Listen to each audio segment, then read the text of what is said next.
Magandang umaga mga ka-vibes. Kayo ay nakatutok sa GV Balita Express sa programang Good Vibes Morning. Kasama niyo po ang inyong likod, DJ Frankie, at kasama rin natin sa kabilang linya si DJ Joey Boy upang maghatid ng pinakabagong balita. Keeping you GV informed, GV aware, and GV updated. Muli, ito po ang GV Balita Express. Oras natin ngayon, 5 minutes makalipas ang oras ng 7 in the morning. Hatid sa atin ng RightMed dahil gusto ng RightMed na gumaling kayo. At para sa ating headlines, balita. Health sector, prioridad sa digitalization ng pamahalaan. Pilipinas, target maging nangungunang coconut exporters sa mundo. AFP at PNP naka-red at full alert para sa ika-40th anniversary ng EDSA People Power. NBI, nagsampa ng reklamo laban sa vlogger dahil sa peking medical certificate ng Pangulo. Chinese national arestado ng BI sa pagpapanggap bilang Pilipino. Bangkay ng lalaki natagpuan sa gilid ng kalsada sa Lipas City. Magnanakaw na nanloob sa bahay sa mataas na kahoy, nanlaban sa pulis, arestado. Department of Health, isinusulong ang culturally sensitive na nutrition services para sa IP communities. Lalawigan ng Batangas, nagsasagawa ng kauna-unahang livelihood workshop para sa mga PWD. At weather update, alamin. Para sa ating detalye ng balita, inihayag ng Pangulong Ferdinand Marcos Jr. na ang unang tututukan ng administrasyon ang sektor ng kalusugan sa patuloy na digitalization ng mga proseso ng gobyerno. Binigyang diin ng Pangulo na mahalaga ang digitalization hindi lamang para sa negosyo at edukasyon kundi maging sa iba pang serbisyong panlipunan. Ang iba pang detalye alamin sa ulat ni DJ Joey Boy. GV Balita Express. Inihayag ni Pangulong Ferdinand Marcos Jr. na pangunahing tututukan ng administrasyon ang sektor ng kalusugan sa patuloy na digitalization ng mga proseso ng gobyerno. Ayon sa isang economic forum sa Makati, sinabi ng Pangulo na kabilang sa mga prioridad ang health sector habang isinusulong ang mas malawak na paggamit ng digital systems sa iba't ibang ahensya. Layunin aniya na mapabilis at mapabuti ang paghahatid ng serbisyo sa publiko sa pamamagitan ng makabagong teknolohiya. Nauna nang binigyang diin ng Pangulo na mahalaga ang digitalization hindi lamang para sa negosyo at edukasyon, kundi maging sa iba pang serbisyong panlipunan. Dagdag pa niya, kailangang makasabay ang Pilipinas sa mga karatig bansa sa rehiyon upang maging mas episyente at globally competitive. Target ng pamahalaan na maipagpatuloy ang modernisasyon ng mga ahensya hanggang sa pagtatapos ng termino ng Pangulo sa 2028. Para sa GV Balita Express, ito si DJ Joey Boy sa GV 99.9, Your Good Vibes. At mga ka-vibes, layunin ng pamahalaan na palakasin at buhayin muli ang industriya ng niyog. Ito ay upang maitaas ang Pilipinas bilang pangunahing exporter ng niyog sa buong mundo. At para sa karagdagang detalye, GV Balita Express. layunin ng pamahalaan na palakasin at buhayin muli ang industriya ng niyog upang maitaas ang Pilipinas bilang pangunahing exporter nito sa buong mundo.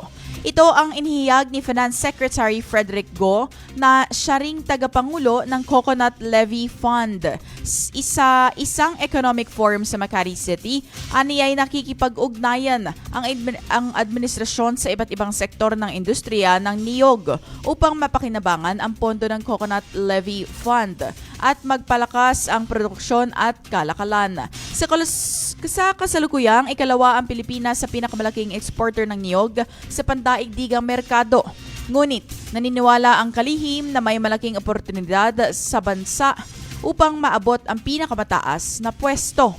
Batay sa datos ng Philippine Statistics Authority, umabot na sa 4 million metric tons ang produksyon ng niyog sa ika-4 na quarter ng 2025.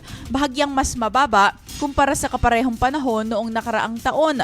Gayunpaman, sa kabuuan ng 2025 na itala ang 14.5 million metric tons na produksyon na mas mataas na kaunti mula sa 2024. Sa pamamagitan ng pinaigting na suporta at koordinasyon, umaasa ang pamahalaan na muling sisigla ang industriya ng niyog at mas mapapalawak ang ambag nito sa ekonomiya ng bansa.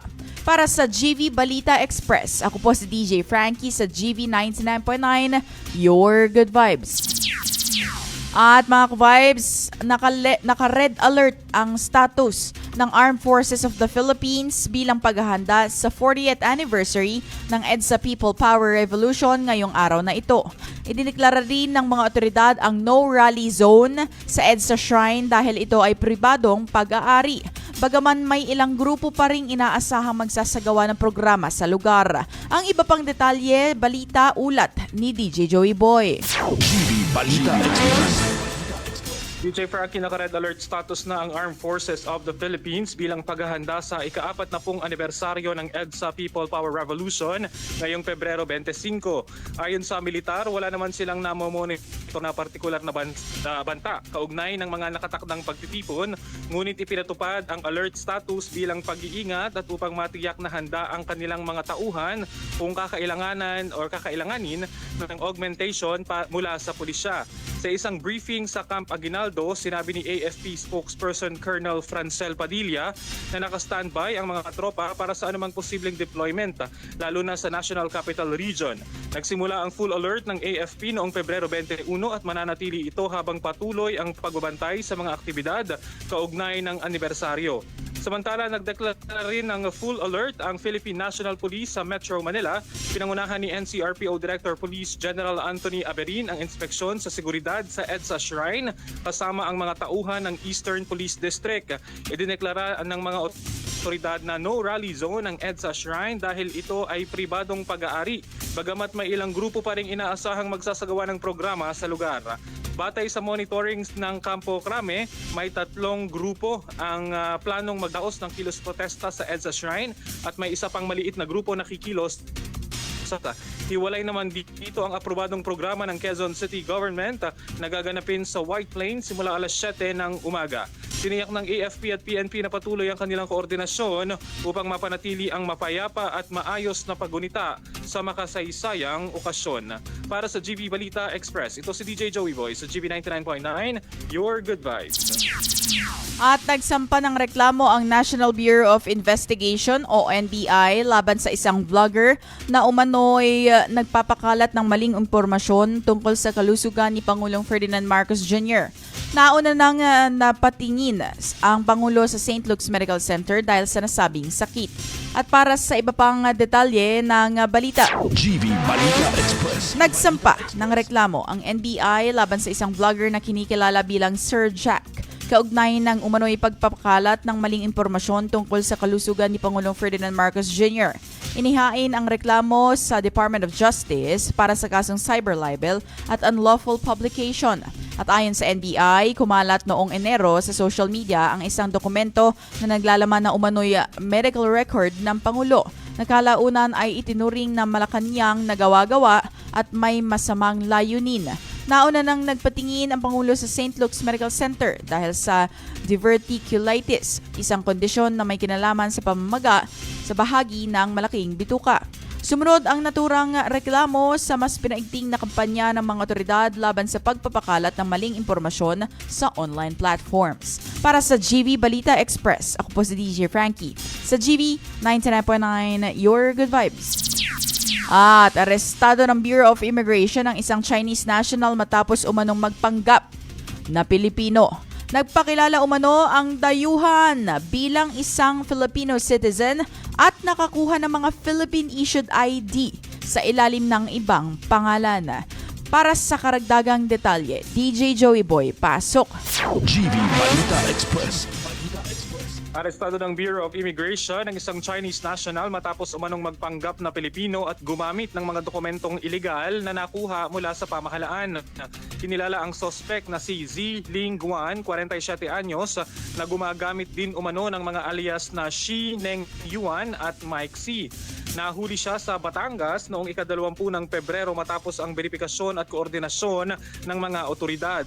Ayon kay Bureau of Immigration Intelligence Chief Fortunato Manahan Jr., nagpakilala umano ang dayuhan bilang isang Filipino citizen at nakakuha ng mga Philippine-issued ID sa ilalim ng ibang pangalan.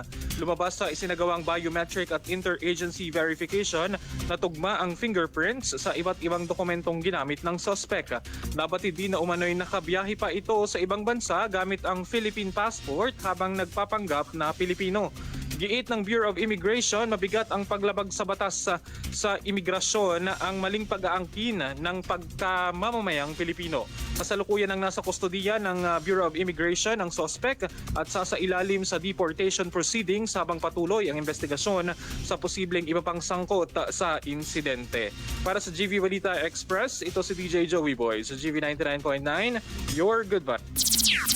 At ako naman tayo sa balitang lokal. Wala ng buhay nang natagpuan ang isang hindi pa nakikilalang lalaki sa gilid ng Lipa Padre Garcia Road. Agad namang rumisponde ang pulis at nagsagawa ng inisyal na pagsisiyasat sa pinangyarihan. Para sa iba pang detalye ng balita. GV Balita Express. Isang hindi pa nakikilalang lalaki ang natagpuang walang buhay bandang alas 8 ng umaga noong Pebrero 23 sa gilid ng Lipa Padre Garcia Bypass Road sa Purok 7, Barangay San Celestino sa Lipa City. Batay sa paunang investigasyon ng Lipa City Police Station, isang grupo ng mga babaeng nagja-jogging ang unang nakakita sa bangkay na nakahandusay sa damuhan sa tabi ng kalsada. Napansin umano ang bakas ng dugo sa may binti at kamay ng biktima, gayon din sa kanang bahagi ng kanyang muka.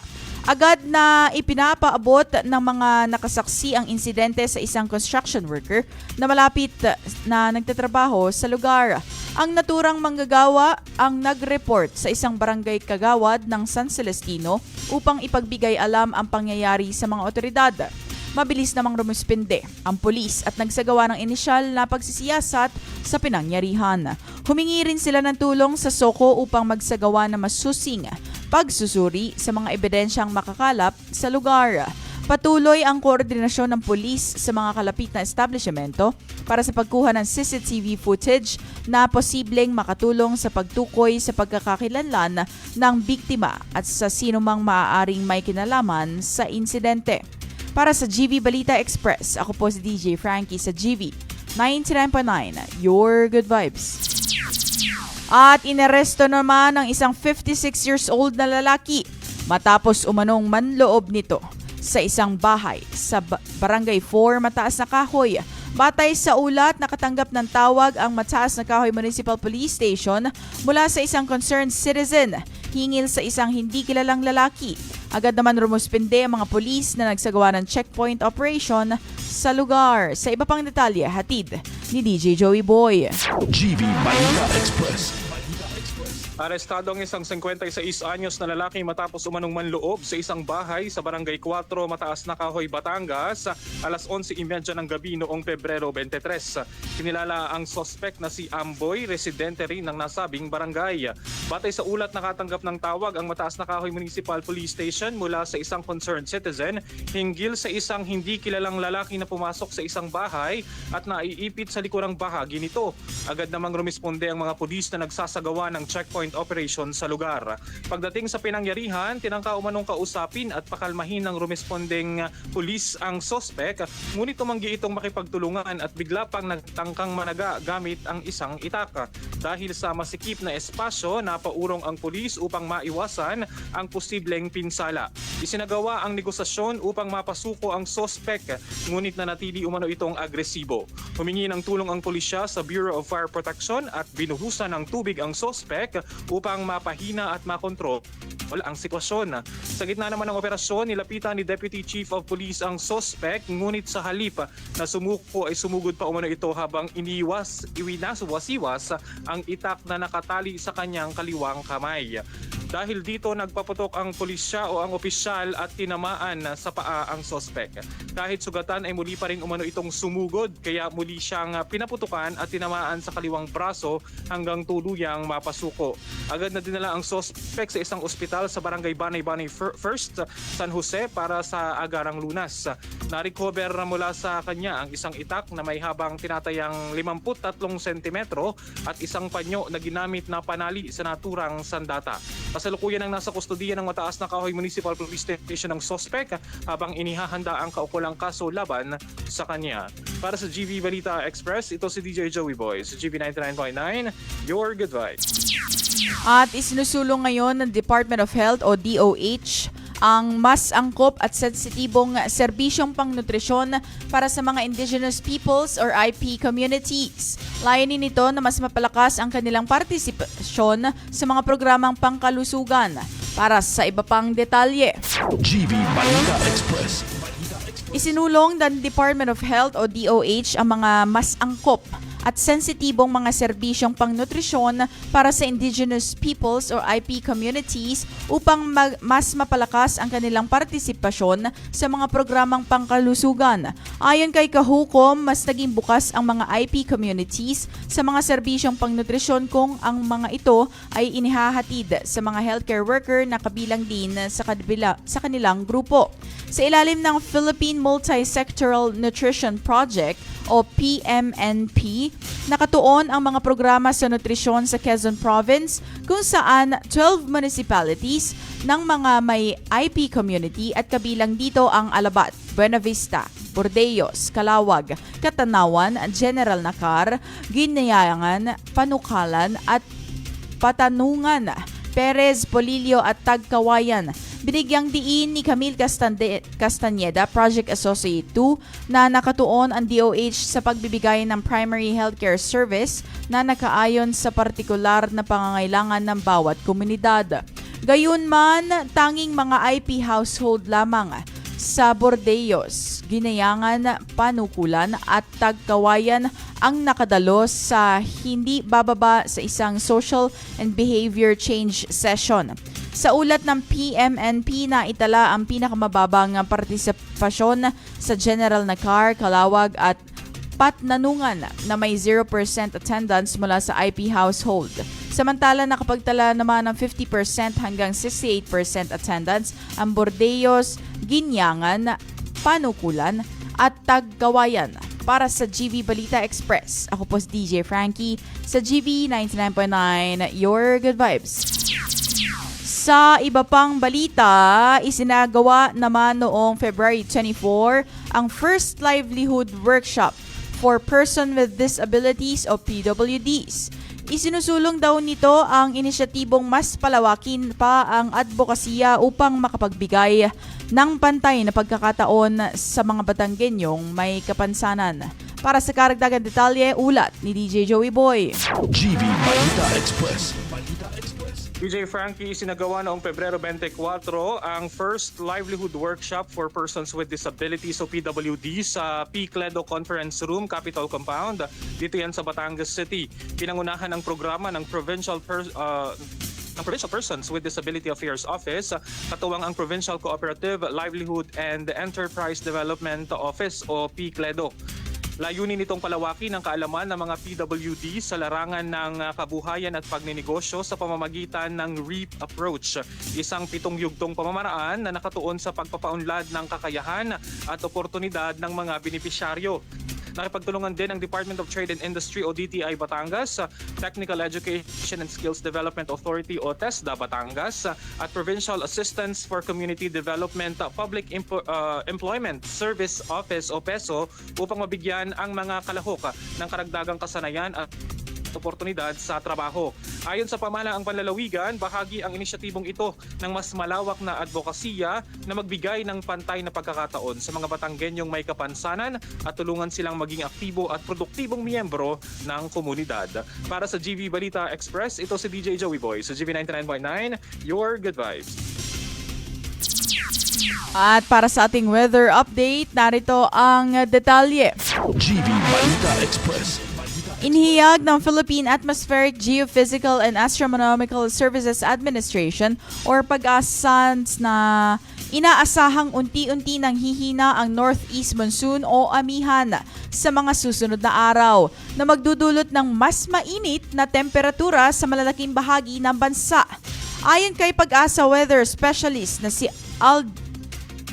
Aldzar Aurelio, posibleng humina ang amihan sa loob ng 2 hanggang 3 araw.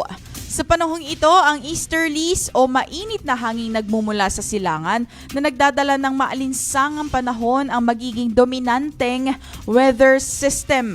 Batay sa tala ng Pag-asa, opisyal nang nagtapos ang nakaraang amihan season para sa 2024-2025 noong March 26, 2025.